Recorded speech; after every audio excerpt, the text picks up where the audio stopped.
तो याद रखिएगा, फेल का मतलब है फर्स्ट अटेम्प्ट इन लर्निंग।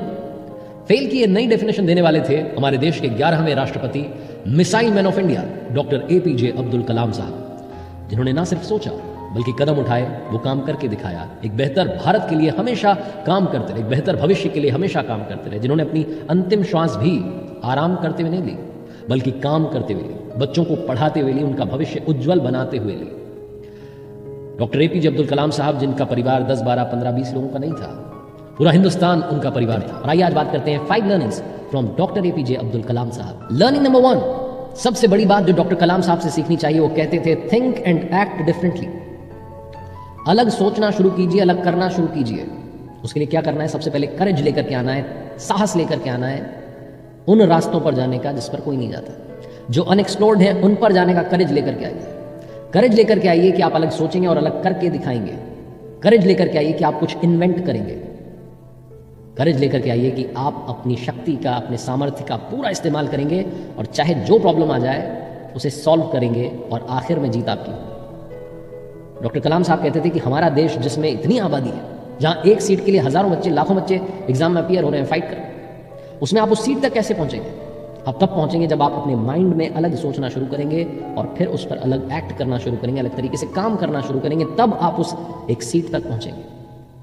एक छोटा सा एग्जाम्पल मुझे याद आता है। डॉक्टर कलाम साहब एक बार बच्चों को स्पीच दे रहे थे और अपने बचपन की जो घटनाएं वो सुना रहे थे। डॉक्टर कलाम साहब ने बताया कि उनकी माता जी सबके लिए भोजन पकाती थी, शाम में सब लोग भोजन कर रहे थे घर में, तो पिताजी की थाली में जली हुई रोटी आ गई। डॉक्टर कलाम साहब कहते हैं कि मैं उस वक्त सोच रहा था किसी ने नोटिस नहीं किया। फिर जब भोजन खत्म हो गया तो उसके बाद में वो कहते हैं कि मम्मी आई और उन्होंने आकर के पापा से माफ़ी मांगी कि आज जली हुई रोटी थी। तो मेरे पिताजी ने कहा कि अरे कोई बात नहीं, मुझे जली हुई रोटियां पसंद है, और ये कहकर के मुस्कुरा दिया। माँ वापस किचन में चली। डॉक्टर कलाम साहब कहते हैं कि तब मैंने अपने पापा से पूछा कि पापा, क्या आपको वाकई में जली हुई रोटियां पसंद है? तो पिताजी ने ना में सिर हिलाया और मुझसे कहा कि बेटा, जली हुई रोटी से किसी का कुछ नहीं बिगड़ता, लेकिन जले हुए शब्दों से बहुत कुछ बिगड़ता है।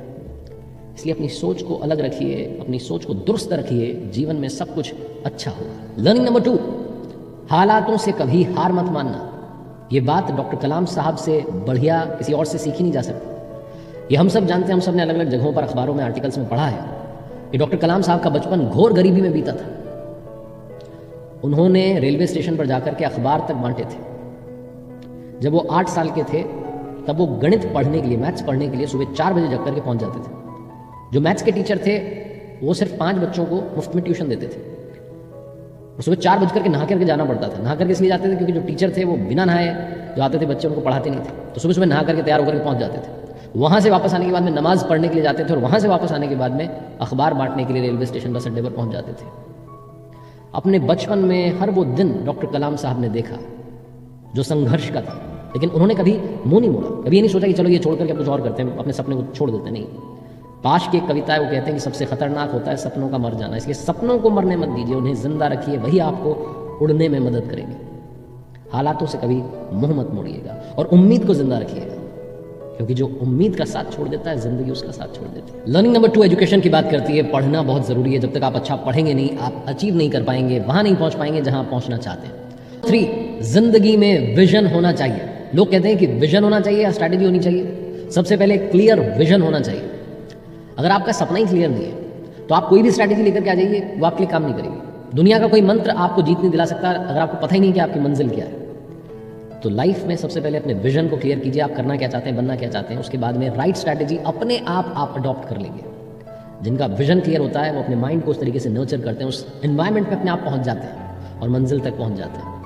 डॉक्टर कलाम साहब का जो विजन था वो ये था कि भारत को बेहतर भारत बनाया जाए, एक एजुकेटेड सोसाइटी बनाई जाए, एजुकेशन सब तक पहुंचे। आप समझिएगा उनकी ज़िंदगी में जो बड़े बड़े लम्हे आए, जिसमें एक सबसे बड़ा लम्हा था कि वो राष्ट्रपति पद के लिए चुने गए। उस वक्त के जो प्रधानमंत्री थे अटल बिहारी वाजपेयी साहब, वो कॉल कर रहे थे, कलाम साहब से बात करना चाहते थे, उन्हें बताना चाहते थे कि हमने आपका नाम चुना है, हम आपको राष्ट्रपति पद के लिए नॉमिनेट करना चाहते हैं। लेकिन कलाम साहब उस वक्त बच्चों को पढ़ा रहे थे, क्लास ले रहे थे, तो कॉल रिसीव नहीं कर पाए। जब क्लास खत्म हो गई उसके बाद में जाकर के उन्हें बताया गया कि आपके पास आपके लिए कॉल आ रहा था प्राइम मिनिस्टर साहब का। फिर उनकी बात हुई, फिर उन्होंने हामी भरी और वो राष्ट्रपति चुने गए। सर्वसम्मति से जो बातें हुई, बाद में उनके खिलाफ किसी ने चुनाव भी लड़ा था, लेकिन ज़्यादातर उनके समर्थन में थे। डॉक्टर कलाम साहब की ये जो बात है ना पढ़ाने वाली, सोसाइटी को बेहतर बनाने वाली, इंडिया को इंडिपेंडेंट बनाने वाली। इंडिपेंडेंट बनाने वाली बात इससे भी समझिएगा कि जब वो आखिरी सांस उन्होंने ली, जब वो ये दुनिया छोड़ करके गए, तब भी वो शिलोंग में बच्चों को पढ़ा रहे थे। 60 सीट्स की जो कैपेसिटी वाली क्लास होती थी, उसमें 350 तक बच्चे बैठ जाते थे, क्योंकि बच्चे सीखना चाहते थे, कलाम सर की क्लास को मिस नहीं करना चाहते थे।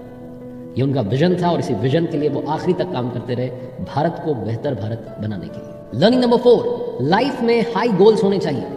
ये बात वो बार बार हर स्पीच में कहते थे। तो एक बार एक इंटरव्यूअर ने पूछ लिया पत्रकार ने कि सर आप बार बार कहते हैं हाई गोल्स होने चाहिए, क्यों? इससे आपका मतलब क्या है? तो डॉक्टर कलाम साहब ने समझाते हुए कहा कि life with high goals is like a balloon in the air. जैसे वो बलून होता है ना हवा में, वो तभी तक हवा में रहता है जब तक उसमें हवा रहती है।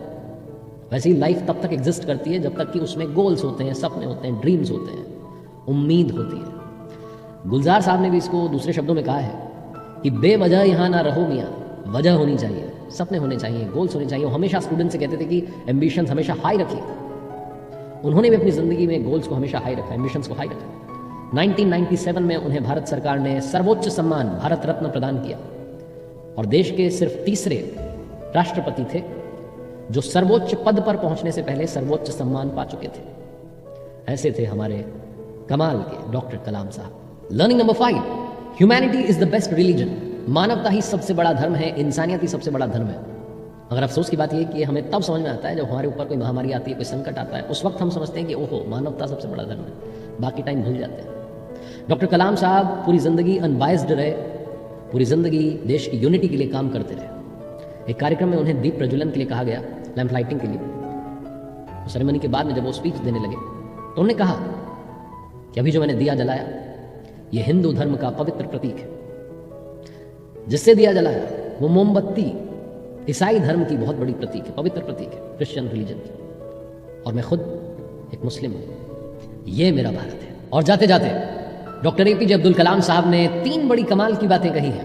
पहली, अपनी पहली जीत के बाद में आराम मत करने लग जाना, वरना दूसरी बार अगर आप हार गए तो दुनिया कहेगी कि पहली वाली जीत तो तुक्का थी। दूसरी, आप अपना भविष्य नहीं बदल सकते लेकिन अपनी आदतें बदल सकते हैं। आदतें बदल दीजिए, भविष्य बदल जाएगा। और तीसरी, जिस दिन आपका साइन, आपका सिग्नेचर ऑटोग्राफ में बदल जाए, समझिएगा आप कामयाब हो चुके हैं। आपको तो मालूम ही है, नेताओं की आजकल प्रॉपर्टी सामने आती है अखबारों में, फलाना के यहाँ इतने करोड़ मिले, ये मिला, वो मिला। हमारे देश के पूर्व राष्ट्रपति, भारत रत्न डॉक्टर एपीजे अब्दुल कलाम साहब की संपत्ति जब सबके सामने आई तो आंखें नम हो गई। 2500 किताबें, एक घड़ी, 6 शर्ट्स, 4 ट्राउजर्स और एक जोड़ी जूते। हम भाग्यशाली हैं कि हमें डॉक्टर एपीजे अब्दुल कलाम साहब जैसे लीडर मिले। हम सभी की ओर से उनके चरणों में बारंबार